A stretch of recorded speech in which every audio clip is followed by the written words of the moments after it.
Welcome to the Schwartz Standard Station with your host, Bob Schwartz.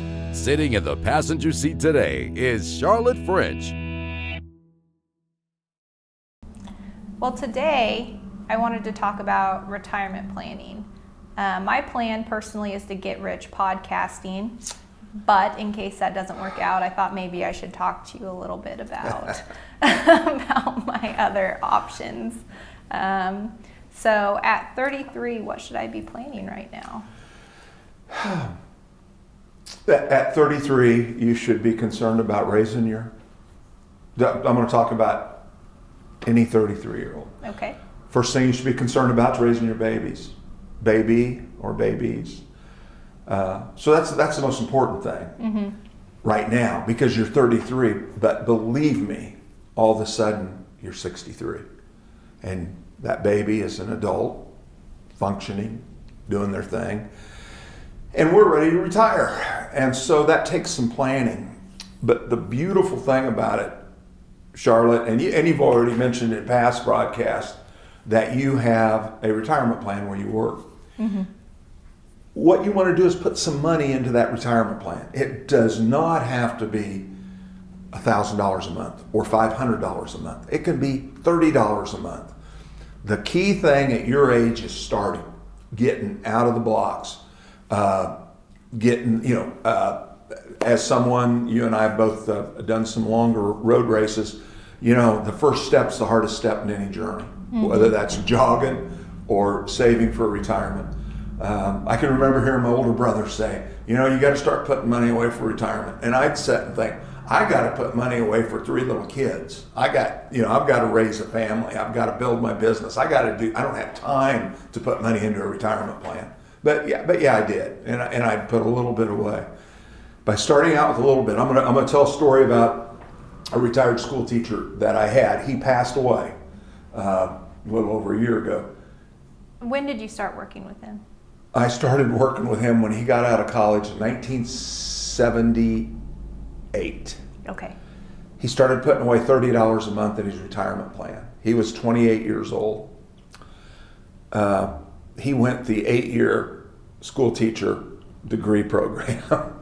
He was one of my best friends. And it took him like 7 years to get out of Emporia State with a teacher's degree. So needless to say, he had some starts and some fizzles in there. When he started teaching school, he started saving $30 a month into an IRA with me. He increased that $10 per month per year. So in 10 years later, he was putting away $130 a month. Okay. 10 years after that, he was putting away $230 a month. 10 years after that, he was putting away $330 a month. Most people back in 1978 that I spoke to couldn't have saved $330 in a month if their life depended on it. But they could save $30 a month. And he got started, and he just increased it $10 a month every year. Do you remember whose idea that was? It was mine. Yeah. Okay. Yeah, because he was like, so many people say, hey, I want to start investing, but my middle son told me this. Hey, Dad, I'm ready to put money away, but I want to wait till I have 10 grand saved up. And I said, well, we'll see you after I'm long gone. He goes, what do you mean? I said, because nobody ever just has 10 grand laying around. You got to start to accumulate and to build. And people my age that listen to this are going to be going, yeah, boy, he got that right. Because that's how you build fortunes, is taking a step at a time. So that would be the first, the first thing is raising your family. The next thing is put a little bit of money in your retirement plan. Put a little bit of money in an emergency fund. I don't know how much that is. For everybody, that's different. But if that's $10 a month, put that there. If it's $100 a month, put that there. But have somewhere to go to grab money when there's an emergency. A healthcare cost you can't handle. Car needs a new motor. Things like that. Build up an emergency fund, but keep putting a little bit away every month in that retirement plan, and don't touch it, ever. No emergency is big enough to touch that. You with me? With you, yeah. Okay, so that's what somebody your age can do. And if you have a planner that will tell you how we handle that, we still do that $10 thing today at Silver Lake Schools, anybody retired at Silver Lake Schools or anybody just started working will tell you, Bob, that's Bob's deal. Go ahead. I just have to say, normally when I think about saving for retirement or starting other savings avenues, retirement avenues, it takes my breath away to think about how much. And that just seems like such a digestible, sustainable idea. So, so easy, but nothing I thought of. So we have clients with over $700,000 in retirement accounts from that strategy alone. Wow. Now, they work husband and wife, and they adhered to it, and they taught for a long time and gave their money an opportunity to grow. Here's another good thing about putting away money. This is what I thought when I first started. The gentleman that got me in the industry, and I want to have him on this show. He's 95 or 96 years old, and he is a fantastic human. But Gene would talk about what had happened in the past to equity markets. And I would sit and go, yeah, but that's not going to happen again. That was right after World War II, and the market was great, and that was during the 50s when everything was great, and that's not going to repeat itself. Charlotte, it did not repeat itself. It was better the next 30 years. So starting out at a small amount per month for a young person is fantastic, because that's what's we send out a letter to our clients when they hit milestones. So when somebody hits $1 million worth of assets with us, we send them out a little letter, congratulate them on hitting that number. We do it when they hit 500,000. We do it when they hit 250. We do it when they hit 100.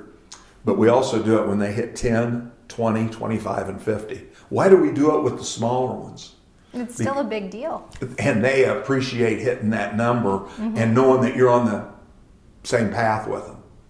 We're running the same race. We want to help people build that wealth, and I'm glad I bought onto that.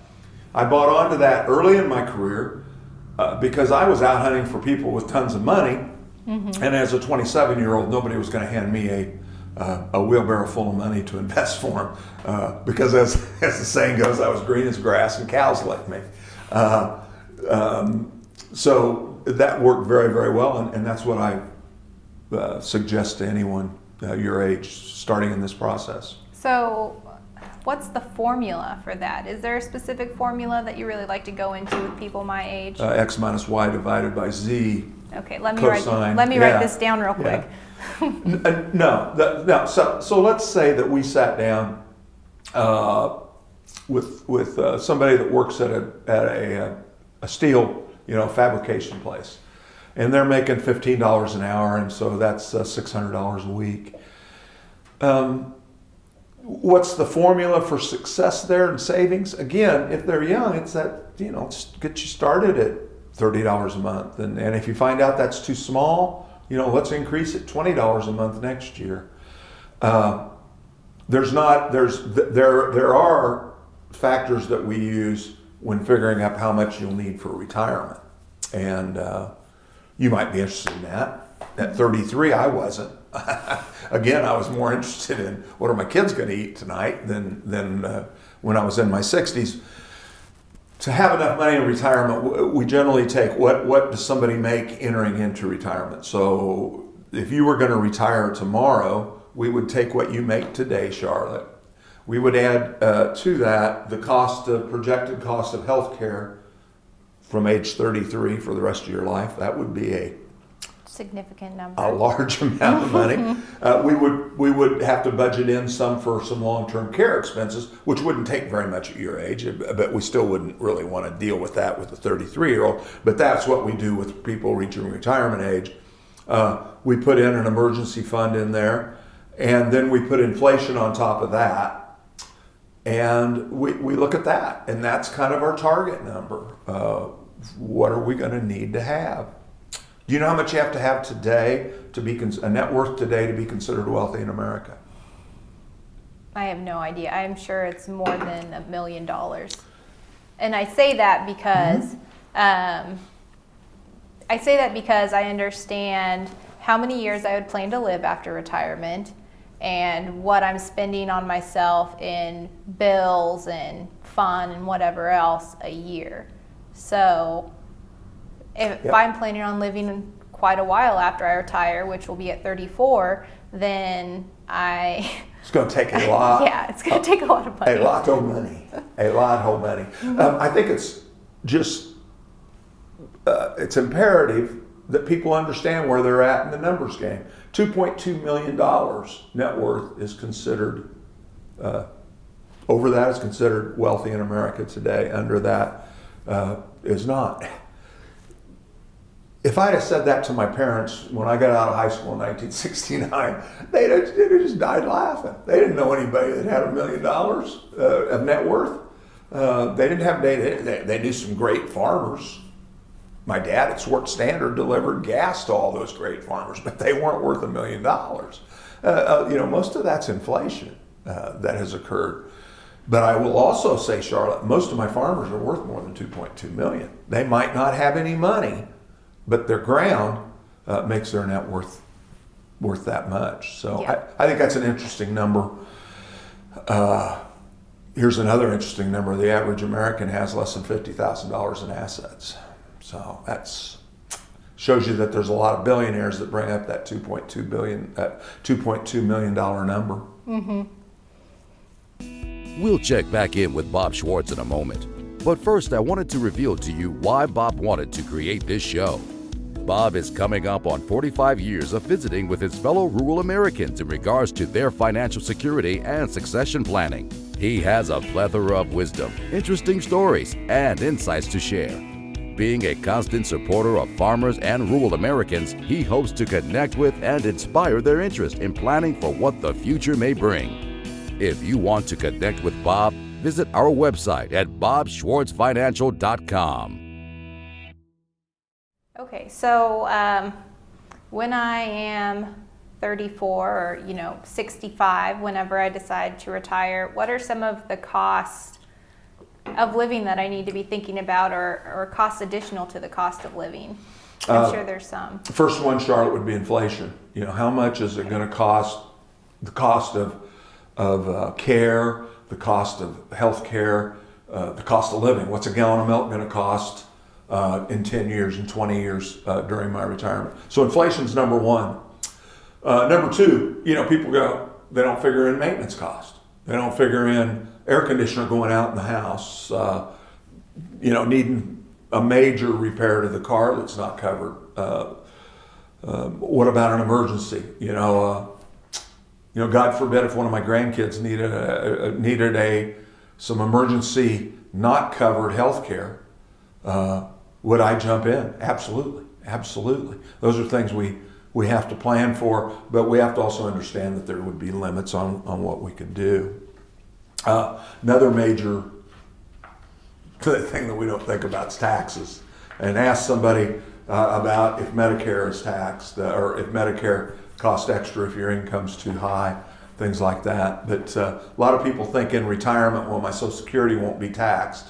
And then all of a sudden they're pulling $50,000 out of their IRAs, and that's throwing, because of a required minimum distribution, and then that throws them into their Social Security being taxed. So a lot of things fall into that. Guess what healthcare is going to cost us in retirement? This is Fidelity Investments did a study. This is what the average American family will spend in healthcare. This is health insurance and then healthcare during retirement. During retirement. So with a family, we're saying a couple of two? Average household of two, how much will they spend? Oh my God. I'm going to say a number that I think is both high and low. So we'll see. I'll say $750,000. A little high. $285,000. Okay. That's 2019 number. I think 750 is probably right for Charlotte's number. Okay. I really do. But the average couple 65 years old in 2019 will spend $285,000 in healthcare cost. So think about that. How are you going to pay that? So that's what they're paying for their health care, and then what's not covered by out of pocket. That's out of pocket. Yeah. So let's say Medicare runs $700 a month for a couple. Mm-hmm. Well, in 30-year retirement, first of all, that's going to go up. But that's $84,000 a year. That's in 30 years, that's $250,000 worth of cost in your monthly Medicare cost without inflation. Again, that's a very realistic number. Long-term care, boy, that's the 800-pound gorilla in the corner of retirement costs. People don't want to talk about it.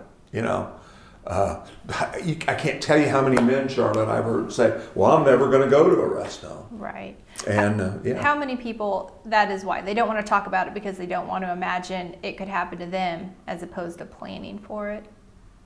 Is that what you would say? Absolutely. I was at the age of 40, 39 when I had to tell my dad I was taking him to a long-term care facility. One of the hardest things I've ever done, other than burying my parents, devastated him and devastated me. But he had no viable choice but that. We all want to say, I'm not going to go to one.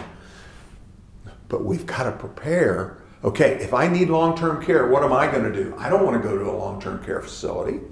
I better be able to get my house designed to where if I need some help, it's conducive to doing that. I need to have game plans. Am I going to hire nursing to come in so I don't have to go to a long-term care facility? Those things will all figure in. But the average cost of long-term care in the United States last year, $102,000 a year. So, Bob, what do we do? How do we get enough money? Well, there's through estate planning, through buying some products or purchasing some insurance products that are really neat, that have some long-term care benefits in it. Those are all ways that can be done. But you want to have that happen. One of the other costs that people don't look at is what happens if my boss tells me I'm retired. This happens all the time in Topeka at Blue Cross. We've had a lot of clients that got told at the age of 60 when they were going to work till they were 66 that, hey, you're retired, and they're kind of forced out the door. When that happens, that changes retirement because we've added 5 years on to retirement, and we don't have as much money as we would have had we worked for 5 more years. So that's very important to think about when you enter into retirement. Next thing, what happens if I outlive my money? Yeah. Used to be, I would figure to age 90, and people would say, "Yep, I'm not going to make it that far." Nowadays, we figure to 100. We have to be able to count it out to people reaching the age of 100 and having their money last them. And wow, how crazy is that? But the average 65-year-old couple today, Charlotte, one of them will live to the age of 92 on average. One of them will live to 92. In the last 15 years, the curability, I don't know that that adverb's proper, but cancer, recovery from cancer has increased by 50% in the last 15 years. What's it going to do in the next 20? I don't know, but I bet it gets better, and that's going to add on to longevity. The COVID that we're going through now, Charlotte, is changing longevity for those that die from it, but it's not going to change longevity for those of us that make it through this pandemic unscathed. We're still going to live longer lifetimes probably than our parents did. When should people be buying their long-term care? Because my understanding is the more your body breaks down, the less likely you are to get it. Yeah.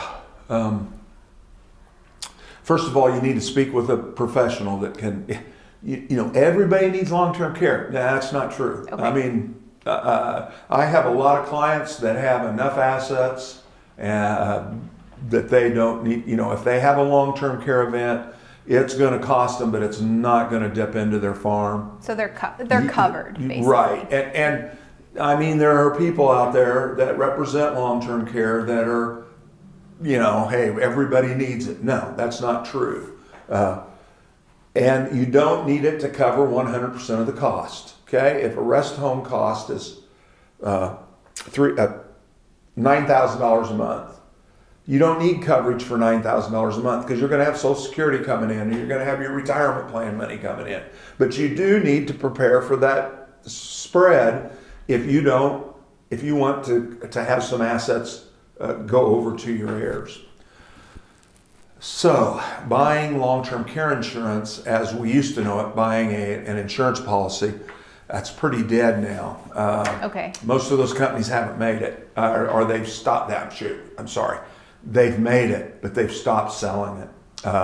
What we find, we find a couple of different avenues. I'm going to tell you about one of them that ag producers love, Charlotte. Okay. An ag producer, let's say 60 years old, can hand us $100,000. He can get back that $100,000 anytime he wants. Okay, you with me? Yeah. He can call back up and say, I want my $100,000, and he can get it back. But with that $100,000, as long as it's in that policy, if his death occurs, his heirs are going to get about $160,000. Okay, tax-free life insurance. If while he has his money in that insurance policy, he has a long-term care event occur, he's going to have about $400,000 worth of long-term care coverage over a 4-year period. Okay, so otherwise around $100,000 a year available for long-term care, up to 4 years if it lasts that long. So those are the products we're seeing used today where let's say it works perfect with ag producers. We're saying an ag producer can say, okay, I'm going to put some money in here. If I have a long-term care event, it's going to take care of relieving some or most of that cost.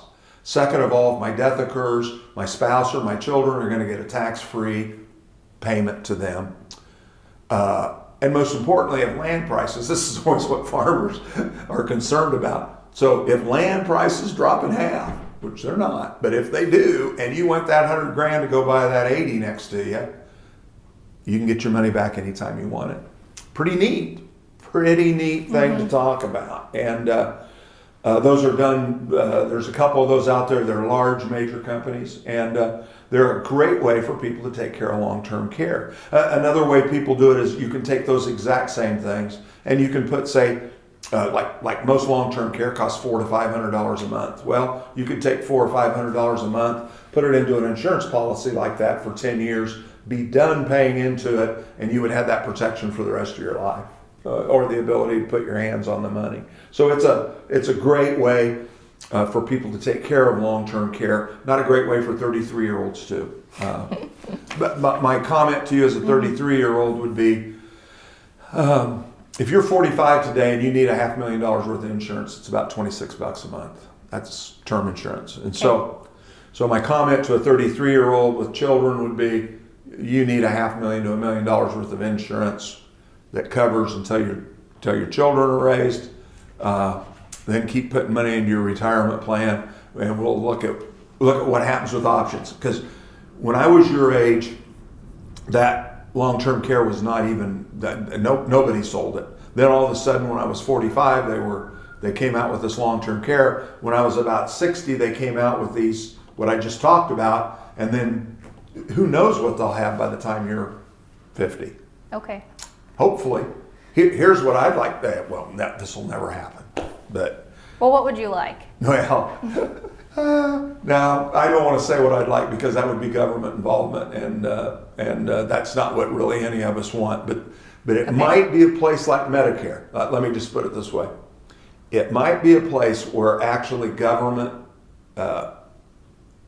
intervention in the process of long-term care could become advantageous to those that don't have enough assets. And most of my clients have plenty of assets, Charlotte, but it's sad when I see somebody spend up all their assets that had a decent amount of money before they had their long-term care happen. And I would like to see that end in the United States, but I don't see any way that ends with ordinary insurance. That's already kind of proved to not work. Yeah. So. Do you have a favorite small town fact or questions for us regarding this episode? Reach out by emailing Bob or call one of our Kansas offices in Silver Lake or Victoria. Visit our website at bobschwartzfinancial.com.